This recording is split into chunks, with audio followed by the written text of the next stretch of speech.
Hello, welcome to this week's Truth Be Told, a show about all things local to Plymouth town government. This show is another way that we are trying to reach out to the residents and fold you into what is happening at town hall or just in your government in general. We hope the show can serve as a resource to you and your neighbors to find out or verify what is happening in the different town offices. If you have questions or a topic you would like me to discuss or address on the show, feel free to reach out to me anytime. If you hear something, read something, or just want to know about something, I'm here.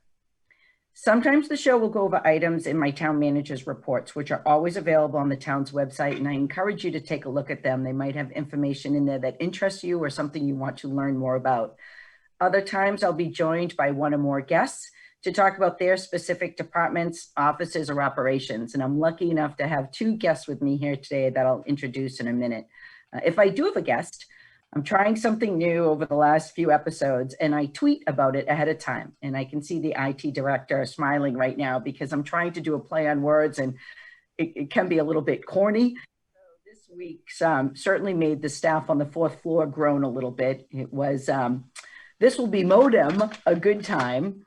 It will be a learning experience network with me and the IT director, Joe Young, and our newly promoted Assistant IT director, Ryan Ruggeiro, on today's Truth Be Told. If cyber you, I'd watch it. So, okay, I guess the last part was a little over the top, but still, I'm going to keep putting them out there and see if people can guess who we're going to have on the show. I'll stop putting the names in of the guests at some point. So today we'll talk with Joe Young and the Assistant IT Director, Ryan Ruggeiro. At the end of the show, if we have time, I'll do a 1620 spotlight on something that's going on today. So let's jump right in. Welcome, Joe and Ryan, and thanks for being here with me. This is going to be a different kind of show because your office, for the most part, has all of us as customers, all the employees. So it's a little different than just regular service to the public, but you provide a tremendous service to them that many of the residents don't even know about. Joe, first I want to start with people just getting to know the both of you.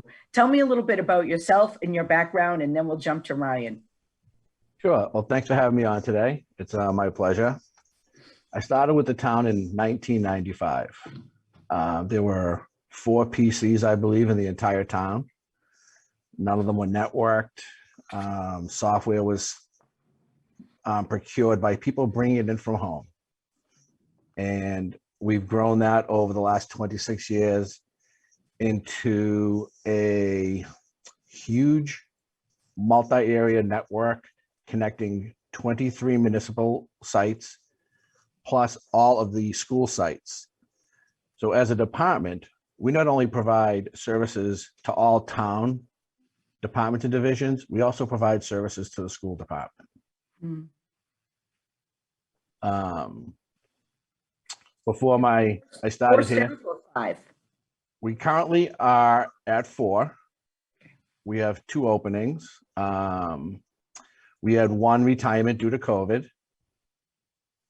And for the last 6 months to a year, we've been 2 people down and somehow getting everything done and keeping our network secured. And I have to mention Tony and Lori, my 2 other employees. Without them, we would have been in not a good situation. You know what? Let's use the show as a pitch. Maybe somebody watching this knows somebody in the IT world or is active on Indeed. Tell me what you're looking for the 2 openings you have. The 2 current openings are going to be frontline support. We call them PC network technicians, some with a little bit of group policy background, Active Directory, frontline troubleshooting. And then come July 1st, we're going to have 2 more openings. Through our strategic plan that was conducted at the end of last year, we identified shortcomings and places we could improve. And one of those places was having a help desk person. So that position will also be coming available. And with the recent promotion of Ryan, we need to backfill his old position. And Ryan may be able to describe the day-to-day a little bit better, as he was actually just doing it till a month ago. So Ryan, I know that you were really concentrating on public safety and now your role has expanded. Congratulations, by the way. I guess this is my formal congratulations to you. Tell me a little bit about first of all, a little bit about you, because people don't know you, and then your progression in a short time here in Plymouth. Yeah, so I've been employed for about 10 years now. The entire time assigned to the police department, probably why not a lot of people see me at the town hall. Um, but basically, we're kind of a standalone entity on the public safety side.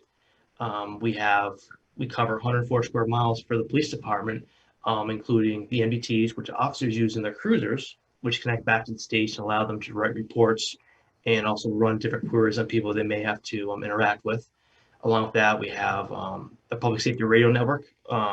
Chief Browley's been a big proponent of that, really bringing that up to speed. Again, very large town, having better radio coverage, better service for the citizens of the town, and just makes it better coverage and easier for communication-wise for the police and fire. I also control the IMC record system, which is the record system that the police use for the reports when they document information, and when they deal with the public, deal with backups, firewalls, similar to what Joe does at the town hall, but more on the public safety side. And your position was recommended by the study that we had done that Joe referred to earlier. And Joe, I believe that study, we've implemented only parts of what they recommended at this point, which included making you a standalone department rather than a division of the finance department. How do you see that already helping to improve things? Well, the biggest thing is continuity of operations, cross-training each other. So when someone leaves, there's already a knowledge base in-house. We're finding one of our employees who worked at the fire station only just up and left one day, gave us his 2 weeks notice, and we're slowly finding that documentation wasn't as it should have been. So we're relearning everything he did for over a 3-year tenure with the town. So the fire chief and I are back to where we were 5 years ago, doing day-to-day IT support for the fire department. And with 7 fire stations, unlike a lot of other communities, it's a pretty big undertaking. So incorporating these changes that were recommended, we're no longer going to have a police IT person or a fire IT person. We're going to have 3 people moving around and cross-training each other. So if one of them goes out, the new person can be trained by the 2 that were there. And with Ryan's knowledge of the police, we're fortunate to have him to train that person, get him up and running. That'll be a lot easier than the other position we have to learn ourselves to then train to support the fire.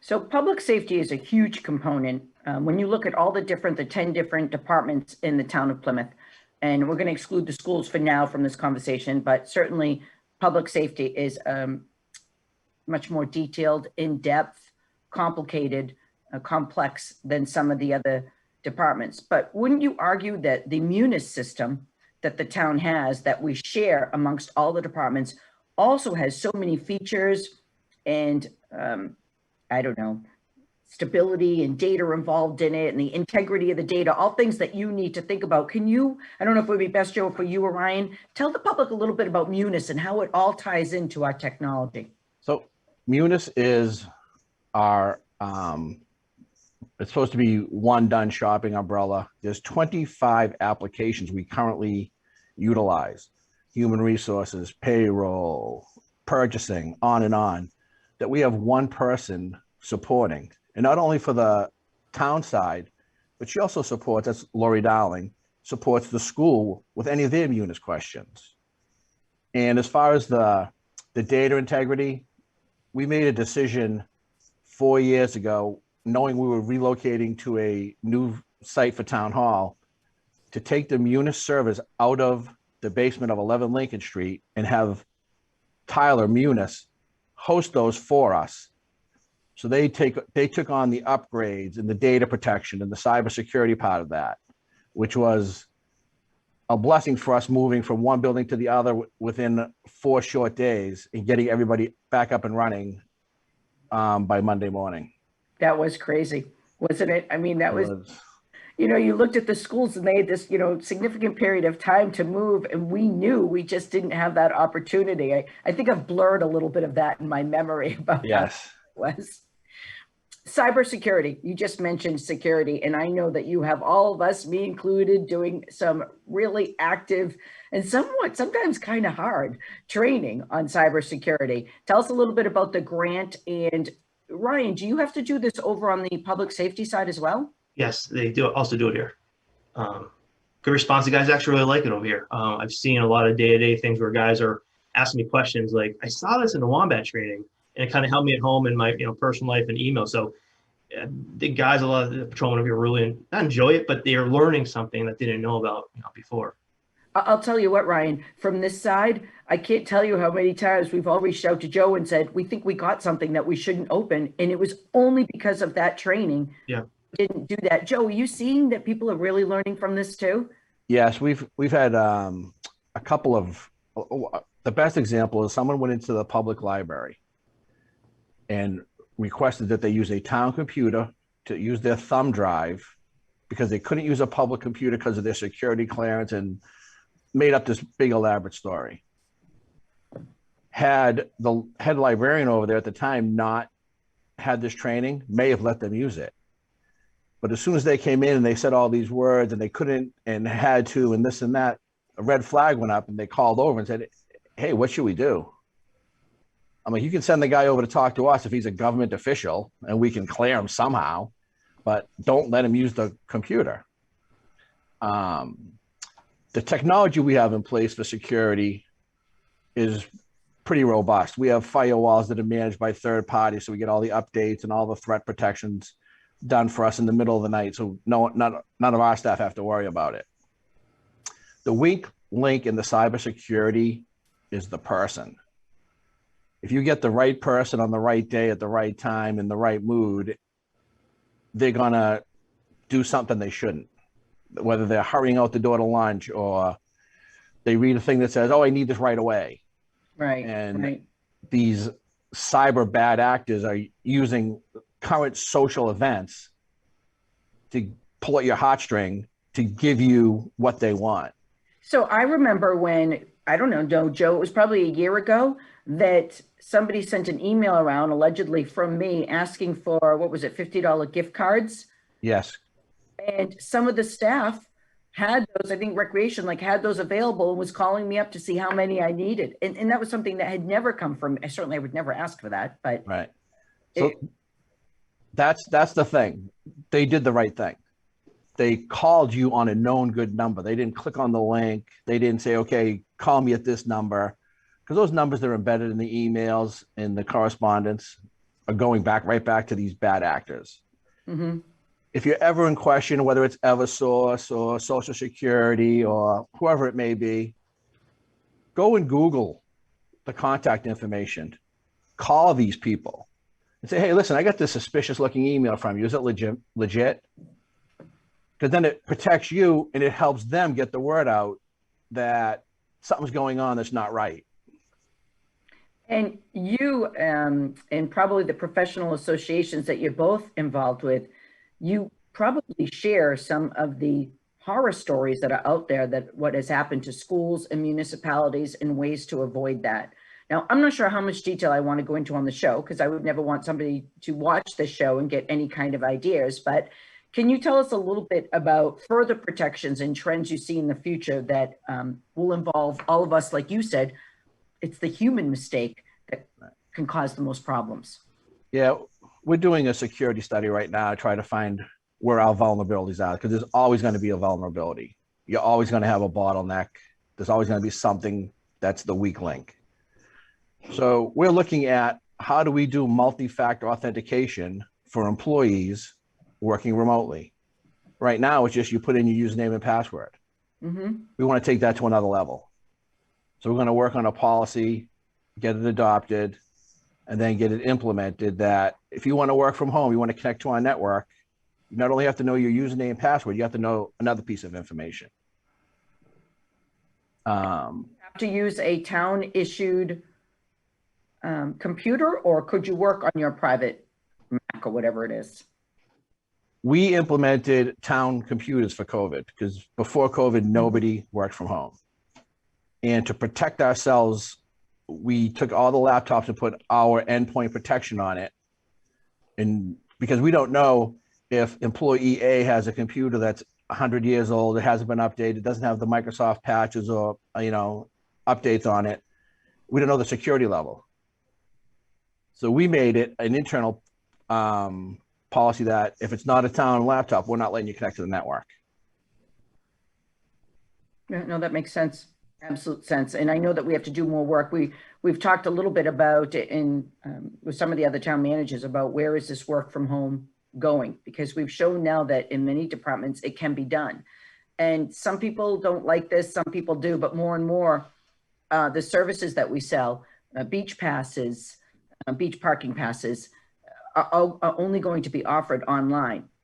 We have a kiosk out front here out at the main entrance of Town Hall, or you can go online and do it. And for those people that don't have online services, it is difficult. We understand that, but more and more, I think for both security reasons and due to COVID, that's the direction that we're headed in.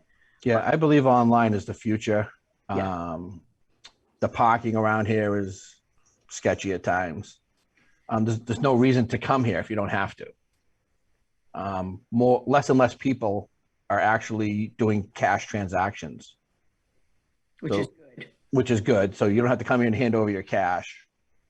Ryan, are you seeing this in police and fire, that more transactions, or almost all the transactions, especially during COVID, were online?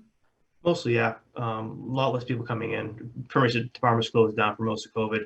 On the website, you can request action reports online, and they will email back to you, or you can come and pick them up now that COVID's over. So we do a lot of things outside of that. Basically, at firearms licensing, that was still open to the public, but renewals was done again online, mail-in.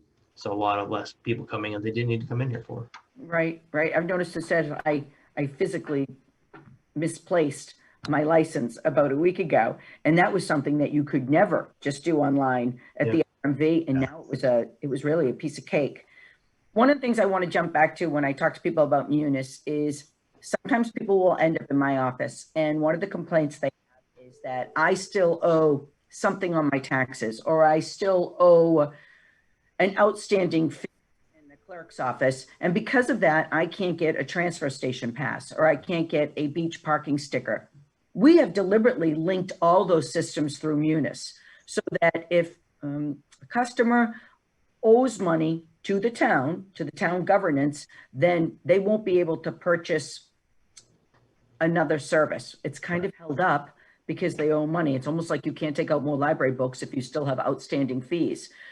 Joe, were you sort of instrumental in linking all those systems together? Because before, when we were at 11 Lincoln Street, we literally would have to call department to department to see if somebody had any kind of outstanding balance. Yeah, when we were reviewing what ultimately became Munis, one of the criteria was it had to be a software platform that touched every department. So we could do the things that Lynn and her team in finance implemented by saying, you owe building department $100, you can't get your beach sticker. If we didn't have that as a criteria to choose what ultimately ended up being Munis, we wouldn't have that luxury today. It's incredibly helpful that our office and the finance department in Pembroke Guy's office, and I know it sometimes, like I said earlier, it can be frustrating to the resident, but it's so important because there are so many other people that are paying all their bills on time that don't understand why somebody would be able to get this service and they haven't paid their taxes, or they haven't paid a water or sewer bill, or whatever it is. Joe and Ryan, how do we keep current on technology? It changes so rapidly. First of all, how did both of you stay current? I just live it. For 11 years before I started here, I worked for a major lumber company in their 24/7 data center that was countrywide. And I learned from the ground up there. Like I said, I came here, there were 4 PCs. We turned that into a network in town hall. We turned that into connecting all the town buildings, turned that into adding security cameras that Ryan is instrumental in supporting for all town and school buildings. And every day it's just a constant learning. And like you mentioned before, I'm part of the South Shore IT managers group. Mm-hmm. We meet monthly and discuss what works, what doesn't work, what's coming up, what's next. The state sends down a rep from the state office, IT, and they tell us what they see is coming, hazards, pitfalls. And until recently, municipalities had the luxury of being like 5 years behind the real world in technology. That's true. But that is not the case anymore. Mm-hmm. Everybody, as you well know, wants an answer immediately. They want a text back. They want an email back. There's no more waiting till the next morning. Having your mobile device put you on call and available 24/7, 365. And it's almost unacceptable not to answer somebody within minutes. Right. And it's just it's a society thing. It's not something we or anyone else can control. It's just the way society is. And you know what, Joe? It's a super interesting subject because it's one of the things that even whether you sit around professionally at a table at work or you talk about this in your private lives, it's going to be interesting to see with this 24/7 work responsibility, where it starts and ends.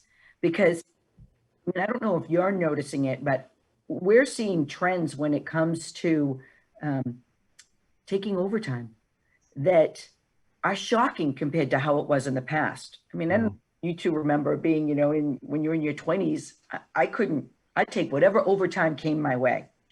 And now what we're seeing, regardless of age, what we're seeing amongst employees is that they're not as interested in that overtime as they used to be. And they have many of them have a different philosophy about that work-life balance.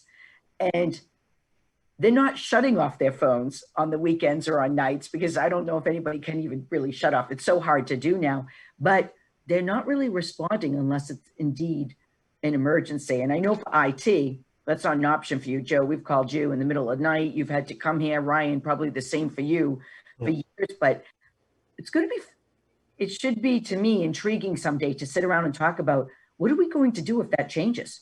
If the very people that are helping to build up and take over our careers when we move on aren't really interested in that kind of obligation. I mean, somebody's will say to them, it's not really an option, but of course it is. Yeah, it's becoming a generational thing too. There are 18 to say 24-year-olds, any college age, high school. They don't use email. They don't text anymore. They're doing either Snapchat or Instagram or whatever the latest post, have it be there and be gone in a minute. Yeah, right. I went to a meeting and the guy was 24 years old. He said he hadn't answered his phone, answered an email or a text in over 7 years. Okay, so where did I miss the memo that they're not texting anymore? Yeah, I was shocked. But they're not texting. It's either Instagram or Snapchat or a group, something or another. Oh my God, I can't take on another one as it is with the tweets.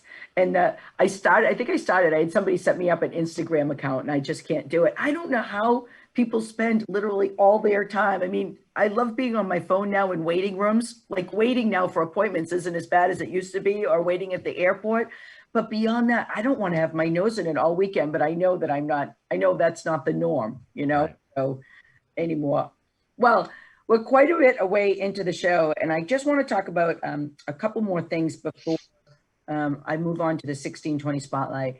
And that's just future trends in training.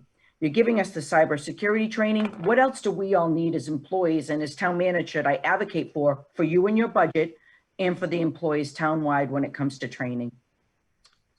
Well, the townwide training, cybersecurity is number one. Mm-hmm. Number two will be department-specific Munis training, whatever their application they're in their department. Because Munis is expensive and we are not using it to its full capability. No, it's right. Very expensive. It is all-encompassing. Some of their modules are better than others. The finance package is what they were built upon, and then they add on. Their dog licensing one, I believe, was very cumbersome. We tried it, we used it, it didn't work. We went to a third party. Mm-hmm. And I believe the training comes from human resources. and they're training on, everything. Technology has to be a bigger piece, I believe, of that budget. Well, you know what? As we start to get you the staff you need, we'll put more emphasis on this. I know that even this week, we're starting a brand new employee, the director in the building department, and he needs to have some, onboard training or whatever we want to call it to get him up to speed on just our own, from email to Munis to our own security systems. And Ryan, by the way, thank you for all those security cameras. Somebody stole the one of the painted, beautiful artist Adirondack chairs off our back patio a couple of weeks ago on a Friday night, and we have a very clear picture thanks to some of those security cameras. So we hope to see that chair back soon. Yeah, the onboarding piece is probably needs to be looked at a little deeper, and somehow create, like, we have videos for how to use the phone system. Mm-hmm. We have YouTube videos for some of the other technology pieces. We had to create some once we get these security policies in place, so people are reading and signing along with their, all their other withholding information. Before they even go and sit at their computer, they have to take the cybersecurity training, at least the intro, sign off that they understand it. But that onboarding piece needs to be looked at and developed. Right. Not just from technology. Yeah. Yeah, not just from technology. You're right. Sort of a whole, and then taking them around the town. I remember when I first started here, the fire chief took me for a tour just around the town, and it's just sometimes amazing to see all the territory cover. Yeah, overwhelming's better. Listen, thank you, gentlemen, to both of you. I'll have you on again, but for now, that's all the time we have. I'm going to jump real quick to a spotlight, a 1620 spotlight. As much as we've been able to all loosen up in terms of masking, it's still important through our Board of Health chairman to be careful and stay on top of it, social distance when you can, wash your hands frequently. But what I want to get across in a message today is about our homebound individuals. And I've talked about this before. The Massachusetts Department of Public Health, the Assistant Commissioner, Ferguson, has notified us that beginning May 24th, so it's been in place now for a week, any individual who has trouble getting to a vaccine site is eligible for the homebound program. Individuals can call 833-983-0485, and this is in my town manager's report online, to register for an in-home vaccination. The registration phone line is open Monday through Friday from 9 to 5 and has representatives that are multilingual. So please, if you know of anybody or have a neighbor and you think they might need some assistance, help spread the word about that. That's all the time we have for today. Thank you so much for joining me and our IT director and the Assistant IT director on today's Truth Be Told. We'll see you next week.